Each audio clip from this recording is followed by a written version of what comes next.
Another great show right here. It is Behind the Brush as we take a deep dive behind the canvas and have what's going on all around right here in Southwest Florida for the arts. I'm Rick Vansky and my great co-host here, Cesar Aguilera. Cesar, how you feeling today, buddy? It's all good here in Southwest Florida. We have another great guest today.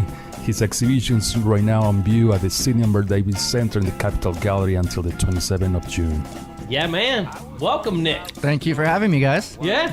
Nick, how do you say your last name? Masiello. Masiello, because I asked him how to spell it and he had no idea. Dude, I wasn't even going to try to butcher okay. how to say it. Like all through growing up, they were like Masiello, and I'm like, where's the extra syllable? But all right, you raise your hand, you go up to the front. So yeah, every teacher had a hard time with it, but thanks, Dad. Now before we dive into, because I read the bio on the show and the inspiration behind the show with Hurricane Ian and doom scrolling and all of that stuff. But before we dive into that, Nick, tell us a little bit about where you're from. You grew up around here? So I did grow up around here. I'm originally from Dover, Delaware, and grew up in like a little bit of Pennsylvania for a bit. My mom moved down here because my great-grandparents moved down here and convinced her grandparents to move down here. So she figured, well, that's a lot of free daycare.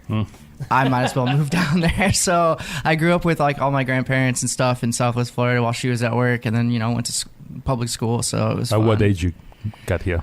Oh, God, Mom's gonna hate me if I don't get this right. Probably like a year old or something. But we went back up not every, but every summer and every winter we would go back and see my uncle or other family that still lived up there. And now everyone's down here because they couldn't take the snow anymore. Yeah. And now I'm like, well, good luck with the hurricanes, guys. And you went to FGCU? Yes, I did. I went to FGCU. Originally went there because I went to Edison for a scholarship and did a special education that way, and then decided, well, they have a fast track program that's 2 years. You get a bachelor's degree in education, special education, focus in that. So I was like, let's do that.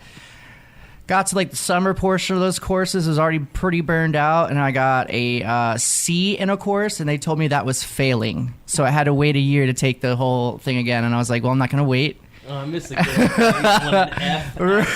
Right. I was like, wow, ouch. They're like, you need a B plus or better. And I was like, what do you, oh, geez, okay. So yeah, there was the option of waiting a year or just changing my major. So I changed it back to art. How do you see yourself being a teacher for the long run? Oh my God, I couldn't have done it, but I was good at it. It was fun. Special education was really interesting. I was really good at it with the younger kids. Up until the older kids, it was when they decided, they're like, you know what, you're so good at what you do, let's put you with behavioral kids. And the behavioral kids are the ones that get kicked out of high school for, yeah, most biting. people are in detention with me. Biting, yeah. Those are the biters and the kickers. So, yeah, I got kicked and punched and bit a couple times. So you felt in family.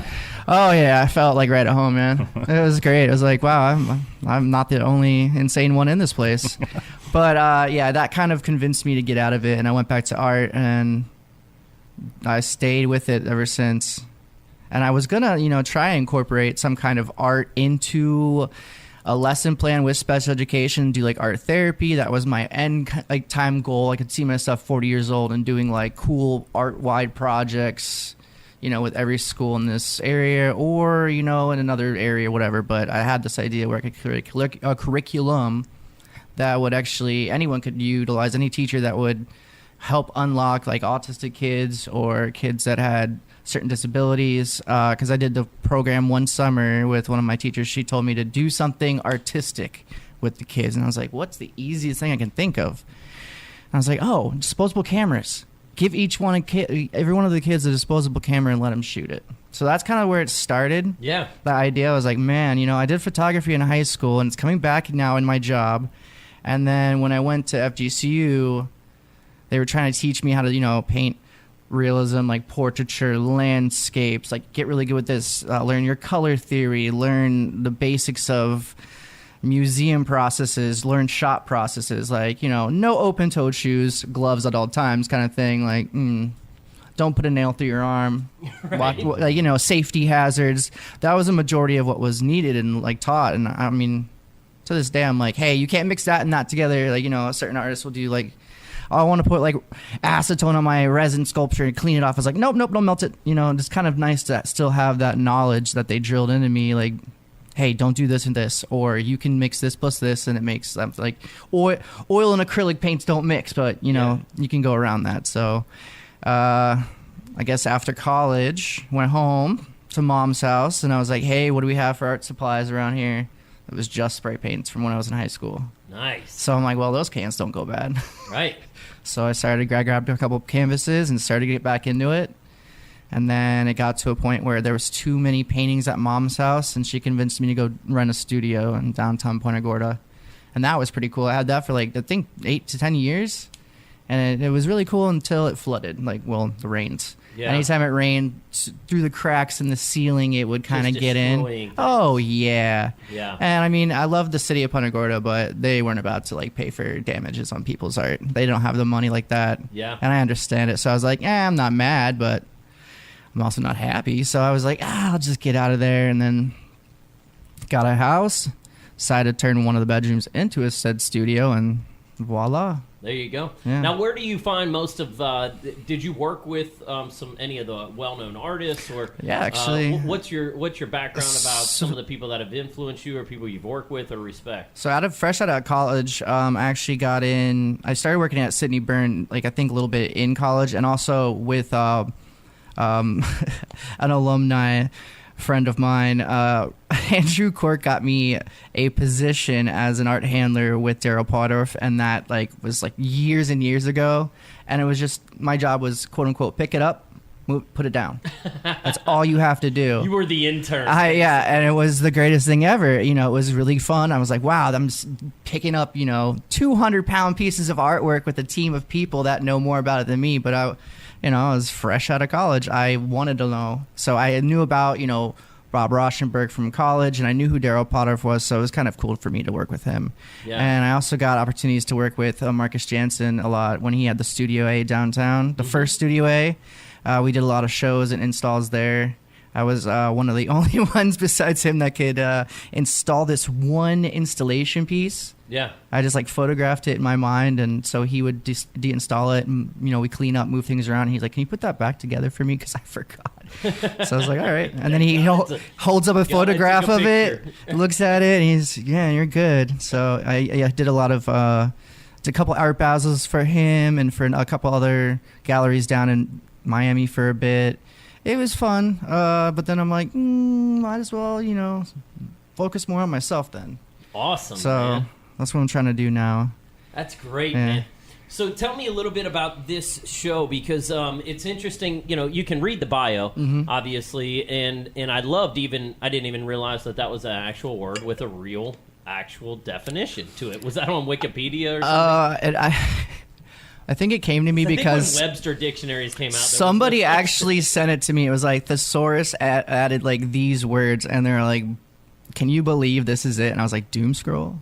That's what we do with each other. Yeah. It sounds cool. It sounds very cool. It sounds like a Rob Zombie album. It does. And I'm like, well, that kind of sounds accurate for the title of it, but I'm like, a lot of the stuff in it was I guess me doom scrolling around town after the storm hit, and I'm just picking up pieces because I didn't have internet. Yeah, so go ahead, dive in a little bit about what this show is. The show's called Doom Scroll, right? It is the last week down at the Sidney Berne Art Center in the heart of downtown Fort Myers, the original post office building, if you are fresh to downtown Fort Myers. Original limestone. Yeah, it's a gorgeous building, and Cesar, the curator, when you were setting this show up for Nick, what was going through your mind before you even dive into to how some of these pieces came to be? Well, I've known Nick for a while, so seeing this work, you can see the evolution, you can see the moving into a more adult. It's it's very sober work, very Yeah. well put together. So after knowing him all these years, it felt good to hang. It's the first time that I hung a solo show for him, so it felt good to just do that, you know. Yeah. So now tell us, what are some of the pieces and things, and because let people know about it. If you haven't read the bio about what doom scrolling is, let's go for that. So it is a lot of mixed media, and this lady asked me at the opening night shows, what does mixed media mean? Because she had thought it was like movie media. Like she was like, media, like movies. How does that go? I'm like, no, ma'am.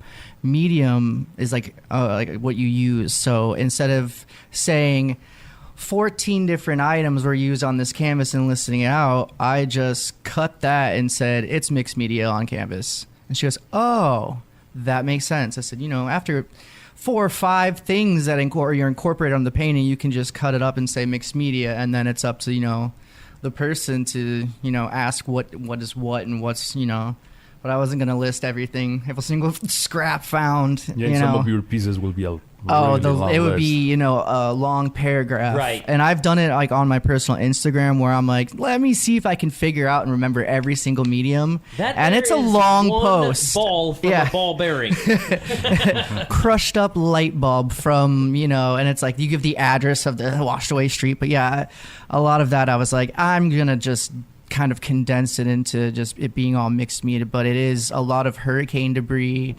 A lot of roofing stuff. I actually found a lot of a lot of roof tiles, and it was kind of flexible and pliable, and I liked the texture of it. And I was like, it held paint well, so that was on a lot of the stuff. Glass. There's a lot of glass. How many pieces are in the show? 30 in total. One of them is 20 canvases in one, so it's like an addition of 20. So each one has a slight variation, but it is 3 layers of silk screens on a black canvas that's like it's painted black.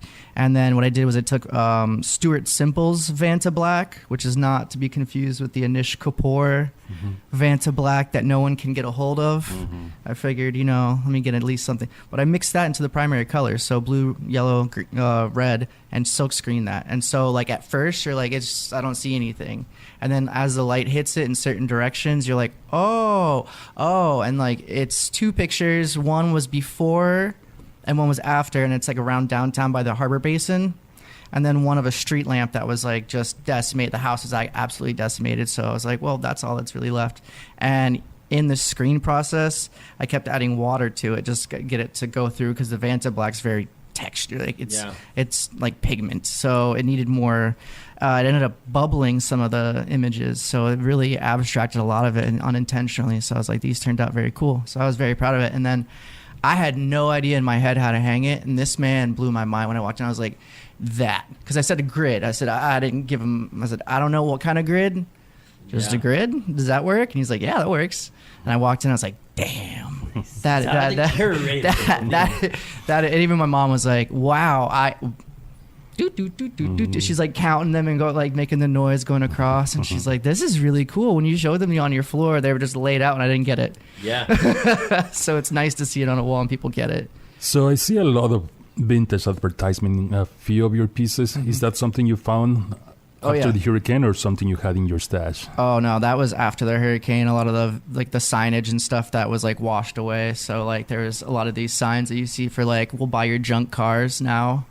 I was picking them up like crazy because I thought, I'm like, eventually I can paint on these and then re-put them back out was the idea, but I couldn't help myself. So I was like, all right, that's going on this one. This is going to go on that one. I had like a couple pieces of cardboard that were in the stash because they weren't damaged, and they went on it next to like actual damaged pieces of cardboard.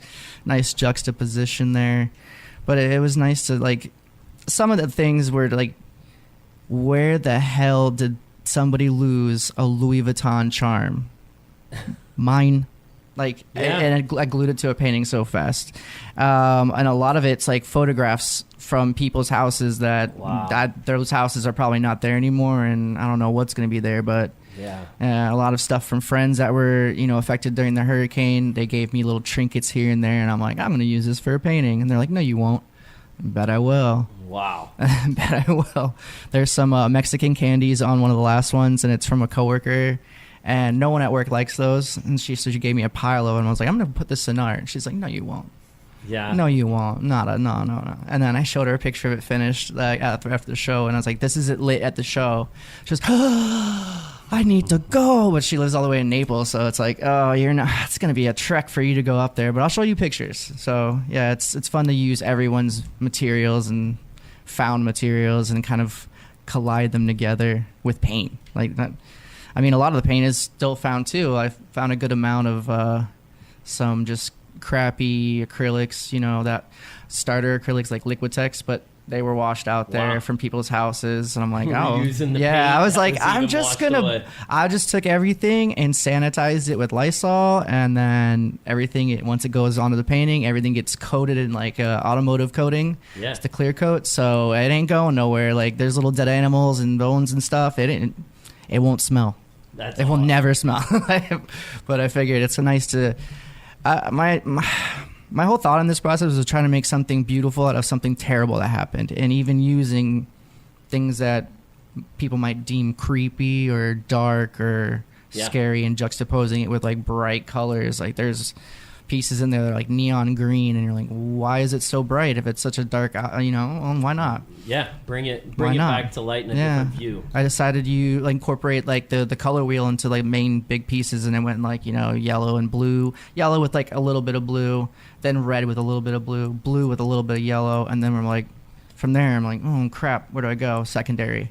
So green and pink, orange and purple, trying to go. So you got to get down there and see this show. It is doom scrolling down at the Sidney Berne Art Center, and it goes until the 27th. 27th, yes. 27th. You have till 5 p.m. and then I'm kicking you out. And if people want to still take a look at some of these pieces, or maybe they didn't have a chance, is there any way where they might be able to still see these pieces? Do you have a Facebook? Yeah, I'm actually going to throw them up onto, I do have like an artist Facebook. It's like the Art of Nick Masiello. I think it's still out there floating. I haven't used it in a while. But I'm going to throw them up on there. And then also Instagram, I'm going to throw them up on that. It's a little difficult to spell, but it's MSTRMNDART. So Mastermind Art without the vowels, except for art. Well, we'll type that out. Yeah. We'll put that in. But I'm going to post all of it. I had one of my good friends that I hired for another buddy's opening.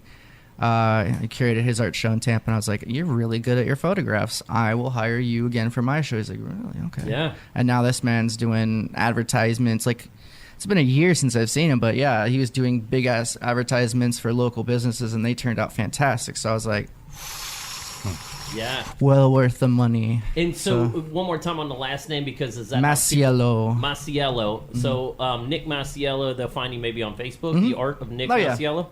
Great, that's awesome. The show goes till the 27th, and this is Behind the Brush. We talk to all the amazing artists and tell you about what's happening around town.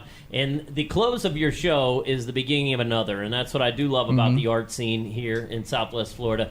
Let's talk about some of the other things that you like to do on the art scene besides promote your own show. Yeah. Because your show closes and another door opens. Right. What are you going to be doing? So the next show after that, actually, that night so doors close 5 o'clock.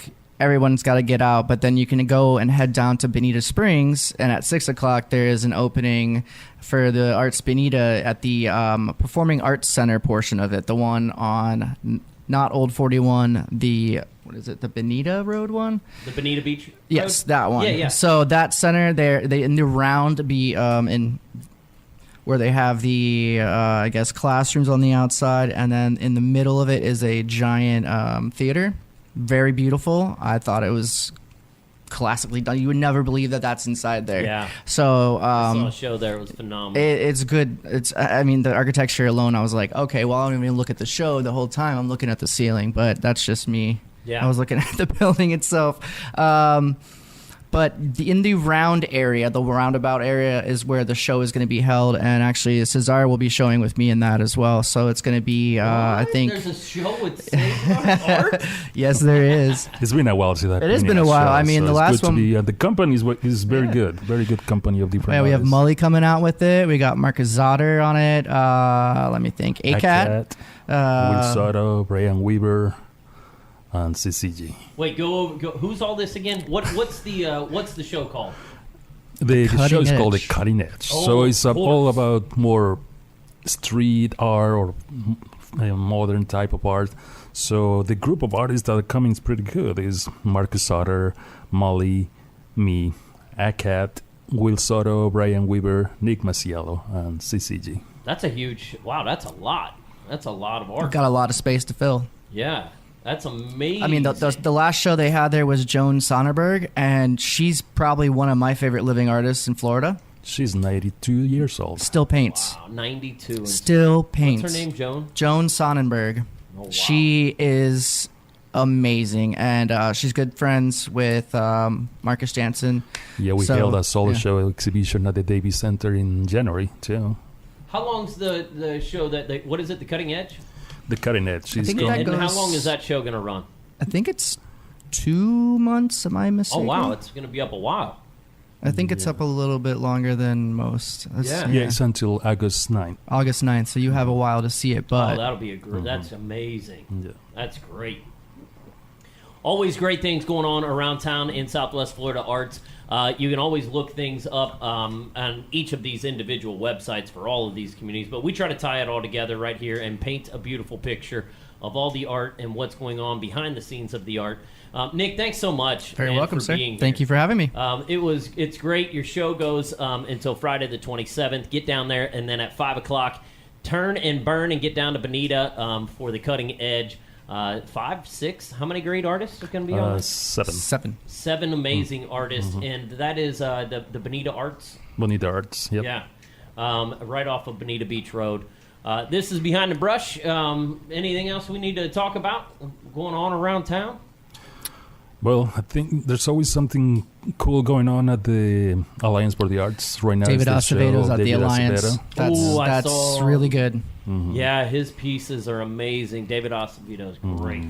There's one in particular. I had to snag a picture of it. I know you're not supposed to take pictures of art, but I was like, man, this just one speaks to me, and it's probably one of the cleanest ones of all of them. It's very white, and then there's like a little house and a very nice splash with a spray paint line, and I'm like, man, if only I had a few more bucks, but it's worth it to go see that. That one piece alone was like incredible. And then there is a collab in there with a friend of mine.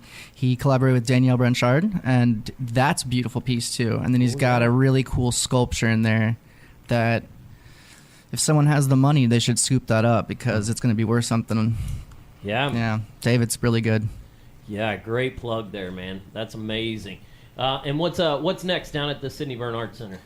Well, in July, we have the Art of Cosplay. So I invited a few cosplayers around town because I don't think people understand how much work goes into creating these costumes. Oh, my gosh. So much artistry, and we have a really good artists here. So they're going to bring those creations, have it on display for a month. And also on the second floor, I have Julie Avni, her coloring, her capturing up, you will say mundane events, but make them so beautiful. And she's going to be on the second floor. Very cool. She also is going to be teaching the wine and paint class. Is that the first Wednesday of the month? No, that's the third Wednesday of the month. Okay. Yeah. Those are very fun to take your friends to. Yeah. Yes. I host. I usually am the DD of those, but it's very much fun for me because my friends are all wasted in the back of the car, passing their paintings around like, look how good I am, and I'm just sitting there like, yeah, you're great, honey, you're so good. There's wine spilled across it. I'm like, oh, it's abstract. I love it.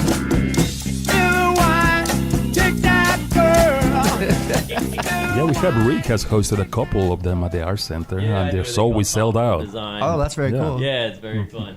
But lots of great things going on right here in Southwest Florida. This is Behind the Brush. We hope that you share this with your friends and take a listen back. Nick, thank you so much Thank you guys. for being a part of this, and thanks for tuning in. This is Behind the Brush right here in Southwest Florida. Or is this just a dream? Now wait a minute, I know I'm lying in a field of grass somewhere. So it's all in my head. And then I heard her say one more time, spill the wine, take that pearl. Spill the wine, take that pearl. Spill the wine, take that pearl. Spill the wine, take that pearl. I could feel hot flames of fire roaring at my back.